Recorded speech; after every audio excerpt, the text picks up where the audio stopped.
नमस्कार दोस्तों, आज एक बार पुनः मैं मोहम्मद सिराजुद्दीन यूजीसी नेट दिसंबर 2025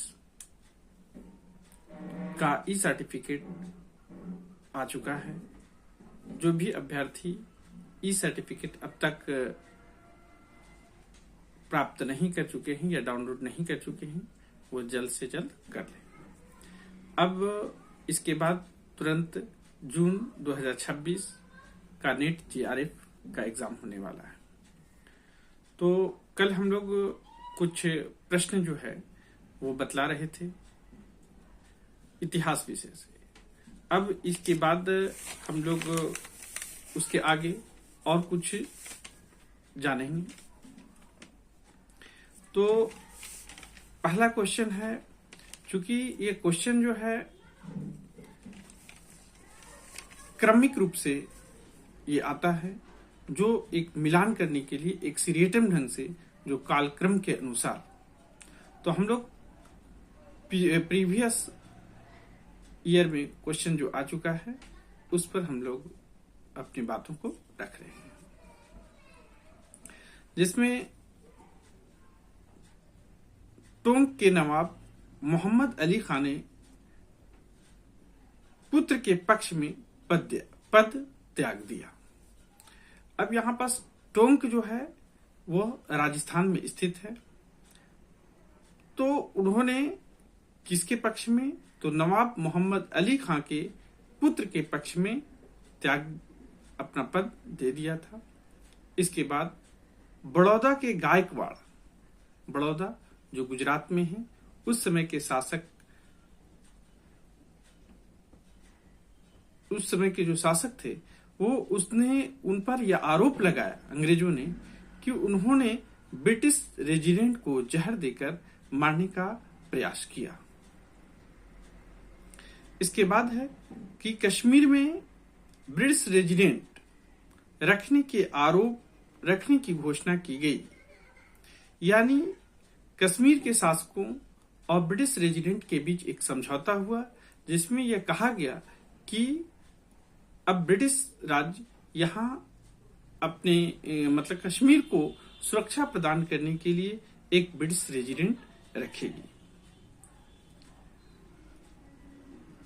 अब अगला है कि कश्मीर के महाराजा ने ब्रिटिश रेजिडेंट परिषद के पक्ष में पद त्याग दिया। जब ये दोनों के बीच समझौता हो गया तो उन्होंने ब्रिटिश रेजिडेंट को वहां का राजा मान लिया या वहां के साथ समझौता करके अपने पदों को त्याग दिया। इसके बाद भारत सरकार ने मणिपुर में अस्थिर मामलों में हस्तक्षेप की। तो अगर इससे संबंधित ये मामला है तो पहला क्या हो जाएगा कि टोंक के नवाब मोहम्मद अली खान के पुत्र के पक्ष में पद त्याग दिया। दूसरा हो गया कि बड़ौदा के गायकवाड़ पर ब्रिटिश रेजिडेंट को जहर देने का आरोप लगाया गया। नेक्स्ट हो जाएगा कि कश्मीर के महाराजा ने ब्रिटिश रेजिडेंट परिषद के पक्ष में अपना पद त्याग दिया, और इसके बाद मणिपुर की घटना उसमें शामिल होगी।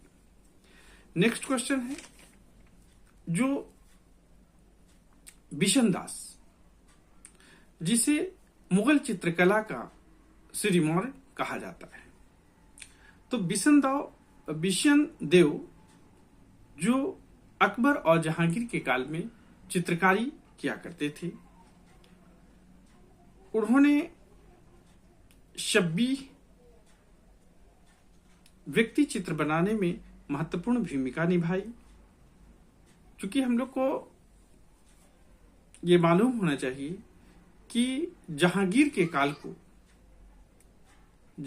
काल को चित्रकला का स्वर्ण काल कहा जाता है, जबकि शाहजहां के काल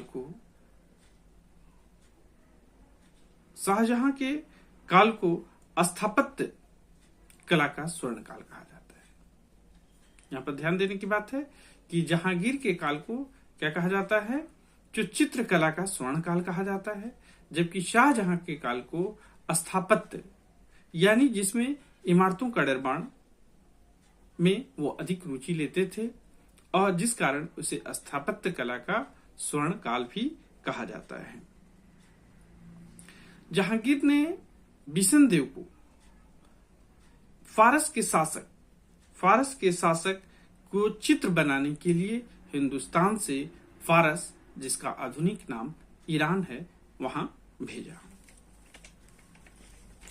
कुछ जो फिल्में हैं उनका संबंध में ये प्रश्न आ चुके हैं, जिसमें हम लोग देखेंगे कि आनंद मठ, ये फिल्म जो है 1952 ईस्वी में आई।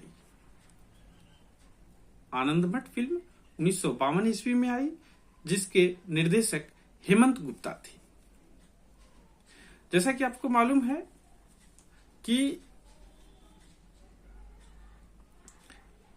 आनंद मठ की रचना बंकिम दास चटर्जी ने बंगाल में की थी। तो यह आनंद मठ जब फिल्म के रूप में आई तो यह 1952 ईस्वी में, जिसके निर्देशक कौन हुए? हेमंत गुप्ता। दूसरी फिल्म आई झांसी की रानी, जो 1953 में, जिसके निर्देशक सोहराब मोदी हुए। फिर इसके बाद 1930 ईस्वी में जय भारत नामक फिल्म आई। फादर इंडिया 1930 ईस्वी में आर.एस. चौधरी इसके निर्देशक हुए। फिल्म फादर इंडिया, जिसके निर्देशक आर.एस. चौधरी ने की थी, इसमें महत्वपूर्ण कलाकार के रूप में जाना जाता है। नेक्स्ट क्वेश्चन, मेघनाद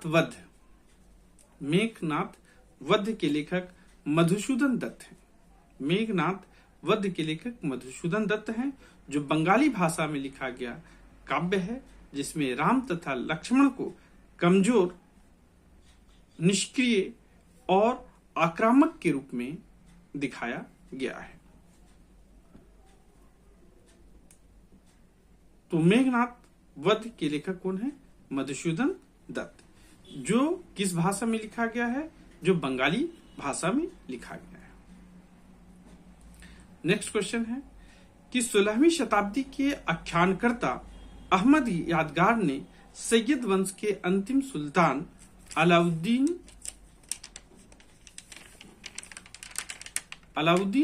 आलम शाह के बारे में वर्णन किया है।